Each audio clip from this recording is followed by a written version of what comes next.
students, how are you all? Hope you all are very good. Today, students, we are going to start our first chapter of class second, which is about computer at various places.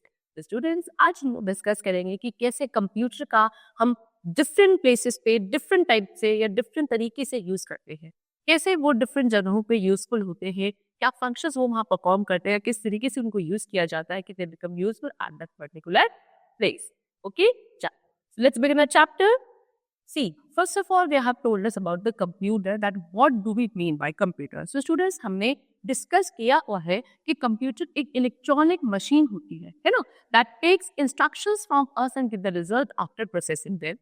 The computer can be used to do many things. You can listen to music, watch movies, and write letters on the computer. You can even play games, draw, and solve sums using computers.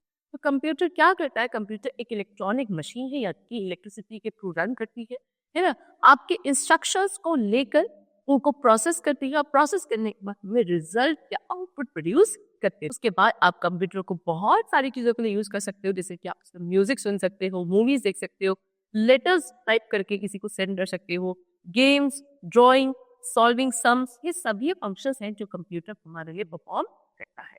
Okay, चलो now we come to uses of a computer. तो एक computer के uses के बारे में discuss करते हैं. We all must have heard or read fairy tales. In such stories, a fairy has a magic wand in her hand and she can do anything by using that wand. In the present world, a computer acts no less than a magic wand. You can do many things with this wonderful machine. So क्या बोला है students कि हमने सबने बचपन में क्या fairy tale है ना, परियों की कहानी सुनी है. उसमें क्या होती है, एक फेरी होती है, एक परी होती है, उनके पास एक मैजिक वैंड की छड़ी होती है, और वो जादू की छड़ी से इस मैजिकल वैंड से कुछ भी कर सकती है. सिमिलरली एक कंप्यूटर भी क्या है, एक मैजिकल वैंड का ही तरह होता है, यानी कि ये सभी तरीके के फंक्शन या पूरे सब कुछ फंक्शंस परफॉर्म कर सकता है. हमारे वर्क को, हमारे टास्क को क्या करता है, इजी करता है. ठीक है, चलो इसीलिए हम इसको क्या बोलते हैं, वंडरफुल मशीन बोलते हैं. Let us study the different uses of a computer at different places for different purposes. So अब हम कंप्यूटर के different uses के बारे में पढ़ेंगे at the various or different places. First of all, we will study about what computer at home. घर में, home में कंप्यूटर का यूज कैसे किया जाता है.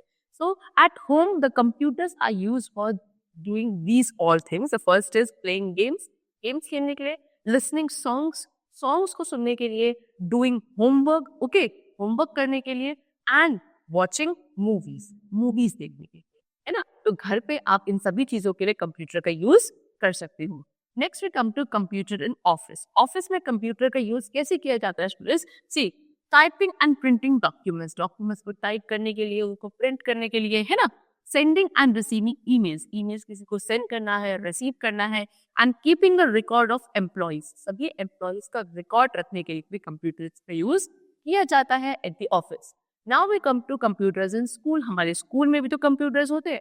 सो स्कूल में कंप्यूटर का यूज क्या है स्टूडेंट्स? सबसे पहली बात, आपकी कंप्यूटर लैब होती है, जहाँ पे क्या, टीचिंग, लर्निंग एंड स्टडी, पढ़ाने के लिए, लर्न करवाने के लिए, स्टडी करने के लिए लैब में कंप्यूटर्स का यूज किया जाता है.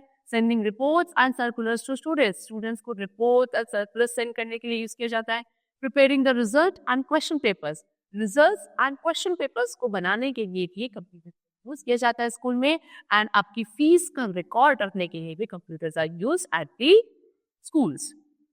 Now computers in hospitals. Hospitals में कंप्यूटर्स का यूज क्या होता है स्टूडेंट्स? सबसे पहले बात, preparing medical reports and diagnosing diseases. ठीक है, जो भी डिजीज है उसको डायग्नोस करने के लिए और आपकी मेडिकल रिपोर्ट प्रिपेयर करने के लिए कि एक्चुअल में आपके अंदर क्या बीमारी है, क्या चीजें हैं. For that, all the computers are used in hospitals. Next, keeping records of the patients. Patients का रिकॉर्ड रखने के लिए, पेशेंट कौन होता है, जो बीमार होता है, जो मरीज होता है, उसकी रिकॉर्ड रखने के लिए भी कंप्यूटर्स का यूज हम लोग करते हैं हॉस्पिटल्स में. Next we come to bank. Bank भी जाते हो आपने, बैंक में भी देखा होगा सबके पास क्या होते हैं, कंप्यूटर्स रखे होते हैं, है ना. तो उन कंप्यूटर्स का जो बैंक में है वो क्या है, आप जो हम मनी रखते हो स्टूडेंट्स, उसका रिकॉर्ड रखने के लिए, रिकॉर्ड ऑफ मनी के लिए कंप्यूटर्स का यूज किया जाता है. Maintaining accounts of the customers, customers के अकाउंट होते हैं ना बैंक में, जहाँ जाके आप अपनी मनी डिपॉजिट करते हैं, तो उनको मेंटेन करने के लिए, उन सबका रिकॉर्ड रखने के लिए कंप्यूटर्स को हम लोग यूज करते हैं. Withdrawing money from N ATM machine. ATM machine होती है, तो एटीएम में से क्या, जब हम मनी विड्रॉ करते हैं, बाहर निकालते हैं, उसमें भी कंप्यूटर का ही यूज होता है. ठीक है, चलो next, computers in entertainment purpose के लिए क्या यूज है कंप्यूटर का? देखो, अभी हमने पहले पढ़ा था वॉचिंग एंड मेकिंग कार्टून्स बनाने के लिए, उसे देखने के लिए, गेम्स खेलने के लिए, ड्राइंग्स बनाने के लिए, इन सभी चीजों के लिए एंटरटेनमेंट पर्पस के लिए कंप्यूटर्स का यूज किया जाता है। Next, computers eight railway station and airport. Railway station और एयरपोर्ट पे कंप्यूटर का यूज क्या है?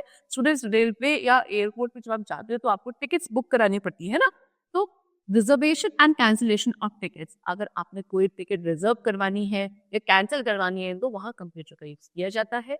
Next, keeping records of arrival and departure of train and flights. जितनी भी ट्रेन एंड फ्लाइट्स है वो कब अराइवल यानी कब आएंगी, कब यहाँ से डिपार्चर होंगी यानी कि जाएंगी, है ना, तो उन सब का भी रिकॉर्ड रखने के लिए सिस्टमैटिक तरीके से the computers are used at the railway stations and the airports. Okay. Now next we come to types of computers. So computers के types के बारे में हम discuss करते हैं. So nowadays different types of computers are used at different places. Some computers are big while others are small in size. Now study the different types of computers. So अभी हमने discuss किया कि different places पर different type तरीके से computers का use किया जाता है। सो वहां पे स्टूडेंट्स डिफरेंट टाइप के कंप्यूटर्स भी यूज होते हैं, कुछ आपके बिग कंप्यूटर्स होते हैं, कुछ स्मॉल कंप्यूटर्स होते हैं। सो वो डिपेंड करेगा कि किस जगह पे कंप्यूटर का यूज हो रहा है और किस पर्पस के लिए।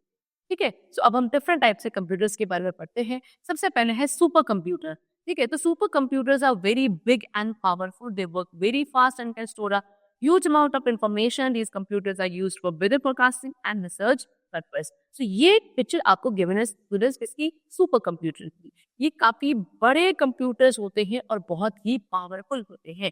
नेम से ही सजेस्ट किया जा रहा है they are known as super computers, यानी कि क्या बहुत फास्टली वर्क करते हैं और इसके अंदर आप बहुत सारी इंफॉर्मेशन को क्या कर सकते हो? स्टोर करके रख सकते हो। ये यूज कहाँ किए जाते हैं स्टूडेंट्स? वेदर फोरकास्टिंग के लिए यूज किए जाते हैं और कुछ रिसर्च पर्पस में भी का यूज किया जाता है। Next we come to desktop computer. Desktop computer student एक स्मॉल कंप्यूटर होता है जिसको हम डेस्क या टेबल पर रखते हैं, इसलिए इसका नाम डेस्कटॉप कंप्यूटर होता है। ओके, सो कहाँ यूज होता है इसका? होम्स, घर में, स्कूल में एंड ऑफिस में। ठीक है, these computers come with a separate CPU cabinet, monitor, keyboard and mouse. ये कंप्यूटर्स आप लेने जाओगे तो क्या इसका एक सेपरेट सीपीयू का कैबिनेट होता है जिसमें मॉनिटर, कीबोर्ड, माउस सब कुछ आपको मिल जाएगा। ठीक है, चलो now next we come to laptop computer. I think बहुत कॉमनली सबको जानते हैं laptop computer. This is a picture of laptop computer. ये आपका डेस्कटॉप कंप्यूटर से भी थोड़ा छोटा होता है। Okay, laptop is smaller than a desktop computer. It is lightweight and portable computer. It is designed in such a way that it can be placed conveniently on your lap. It can work on batteries as well as main power supply. कैसा होता है? Light weight होता है यानी कि काफी हल्का होता है। ठीक है, पोर्टेबल यानी कि आप इसे कहीं ही क्या कैरी करके लेकर जा सकते हो। ठीक है, इसको इस तरीके से डिजाइन किया जाता है स्टूडेंट्स कि हम इसे अपनी लैप में यानी कि गोद में रख के आराम से इसको ऑपरेट कर सकते हैं, इसीलिए इसे हम लैपटॉप कंप्यूटर बोलते हैं। ठीक है, बैटरीज पे ये काम करता है यानी कि इनमें बैटरीज होती हैं और पावर सप्लाई यानी कि इसको अब मेन पावर सप्लाई से कनेक्ट करके भी ये वर्क करते हैं। Next we come to tablet. Tablet क्या है? ये आपका एक स्पेशल टाइप का कंप्यूटर है जो कि स्मॉल होता है साइज में। See this type of computer known as tablet computer. It is equipped with a digital camera, microphone and touch screen. इसमें क्या एक डिजिटल कैमरा, माइक्रोफोन और टच स्क्रीन होता है। ठीक है, that means you can use your fingers और a pen like device to work on a tablet computer. क्योंकि इसके पास टच स्क्रीन होती है तो यानी कि क्या आप अपने फिंगर्स के थ्रू या एक पेन तरीके की डिवाइस आती है उसका यूज करके आप इस पे वर्क कर सकते हो। ओके, चलो now next we come to smartphone क्या होता है स्टूडेंट्स? ये भी हमें पता है। देखो, mobile phone that provides computer facility in addition to basic phone facility is called a smartphone. It has built in digital camera and a touch screen. The size of a smartphone is smaller than a tablet. तो student सभी के घर में ये क्या है? एक smartphone होता है। ठीक है ना, ये क्या है? एक ऐसा मोबाइल फोन जिसमें सभी कंप्यूटर फैसिलिटीज के साथ साथ क्या फोन की फैसिलिटीज भी मिलती है। ऐसे फोन को, ऐसे मोबाइल फोन को हम लोग स्मार्टफोन कहते हैं। ठीक है, इसके अंदर अपना खुद का बिल्ट इन डिजिटल कैमरा होता है, टच स्क्रीन होती है और स्मार्टफोन का जो साइज होता है वो टैबलेट कंप्यूटर से भी थोड़ा छोटा होता है। All of these computers are also called personal computers, PCs. They can be used by only one person at a time. तो आपका जो डेस्कटॉप कंप्यूटर था, लैपटॉप कंप्यूटर था, टैबलेट था, स्मार्टफोन था, ये सभी स्टूडेंट्स क्या कहलाते हैं? आपके पर्सनल कंप्यूटर्स, पीसीज भी बोलते हैं, यानी कि एक टाइप पे इसको एक पर्सन यूज कर सकता है। except supercomputer. They are not personal computers. Okay? So students, that's all for the chapter. The chapter is complete over here. Hope you all like the chapter and understood it very well. Thank you everyone.